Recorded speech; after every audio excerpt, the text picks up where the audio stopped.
কি সুন্দর, বাহ। এগুলো কি দিয়ে লাগাবে? লাগানোর সময় এই যে দুটো সুতো আছে, ফুটো আছে, এর থেকে তার জোড়ে এটা এরম হয়ে যায়। ওকে, সেটাই জানতে চাইছিলাম। তো বিভিন্ন সাইজের মুকুট দেখছি, এখানে একটা রকমের রেট আছে। এইটা সবার ছোট, মানে 100 পিস করলে 40 পয়সা করে। এটা খুব ছোট। হ্যাঁ, এই যে এইটা 100 পিস করলে 45 টাকা। আচ্ছা। আর এইটা 100 পিস করলে 80 টাকা, এইটা 100 পিস করলে 55 টাকা। কতদিন সময় লাগে 100টা বানাতে?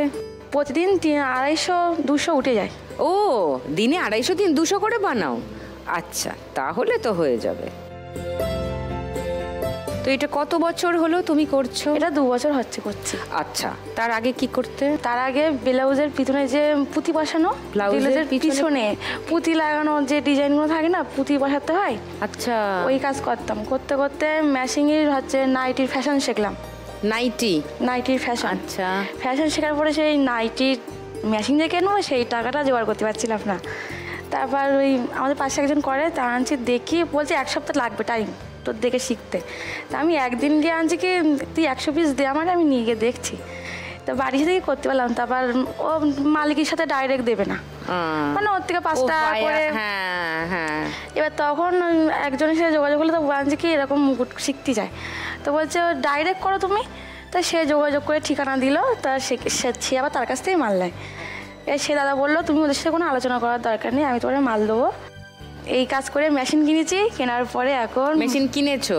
আচ্ছা, নাইটিও করছে, কিন্তু মালিকটা এখন এই ছাড় যাচ্ছে না। ও, তুমি এটা করেই টাকা জমিয়ে মেশিন কিনেছো, তাই দিয়ে তুমি নাইটি বানাচ্ছো। হ্যাঁ, সেইটাই তুমি করতে চাও, কিন্তু মালিক তোমাকে ছাড়ছে না, কারণ সবটাই বেশি আমি মাল দিই। ওই দেখো, 2000-2500 মাল আমার কাছ থেকে যায়, সেজন্য তোমাকে ছাড়তে চাইছে না। তোমার বাড়িতে কে কে আছেন? বাড়িতে আমার শাশুড়ি আছে, হাজবেন্ড আছে, আর 2 বাচ্চা। 2 বাচ্চা? জমজ।